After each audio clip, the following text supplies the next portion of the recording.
présentation, moi je suis vraiment designer graphique. Hein. J'ai fait la filière classique graphiste, j'ai fait 5 ans aux Arts Déco, typographie, voilà, affiches, voilà, papier.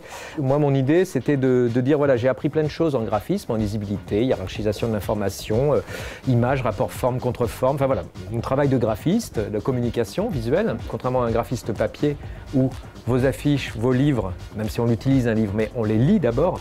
Là, tout ce qui est interactif, c'est des images qu'on utilise, c'est-à-dire qu'on les manipule. Ça, c'est une grosse différence. Donc, il y a toujours un lecteur à la fin, mais à la base, on pense utilisateur. Quand on va faire un site web, on les utilise. Nos typos, on les utilise et on les lit après. Et on va les utiliser. Donc ça, c'est vraiment une notion très importante. C'est pour ça, là, pour les cours, par exemple, de l'année prochaine, il y a, je pense, pas mal de choses à faire sur l'histoire du design. La première machine à écrire, Olivetti, les premières... Voilà.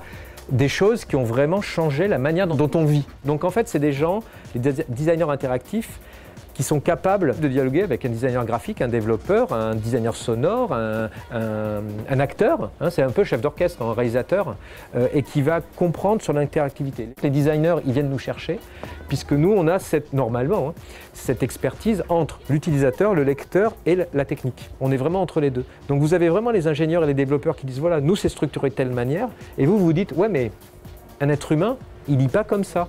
C'est-à-dire qu'en ce moment, les sites web sont plutôt structurés pour les robots de Google. Le programme, donc alors je ne le fais pas dans les détails, vous les aurez, mais la philosophie du truc, c'est donc comme on est professionnalisant, c'est de vous apprendre. Vous venez d'abord, vous avez déjà 3 ans d'études normalement avant, en communication visuelle ou autre, donc on estime que vous savez un peu où vous allez. C'est juste de comprendre et de pouvoir dialoguer avec un développeur. Moi, je vais faire intervenir des designers, des sémiologues, des journalistes, pourquoi pas, si on parle de... Voilà, c'est super intéressant de... donc, des designers objets, des développeurs, faire venir, par exemple, si on travaille sur un site de ligne en presse, c'est passionnant, là, en ce moment, il y a plein d'idées à trouver, faire venir, comme on a fait la conférence, là, faire venir des vrais journalistes avec leurs problématiques, leurs problèmes, leur culture, et dire comment on peut matcher, si j'ose dire, tout ça.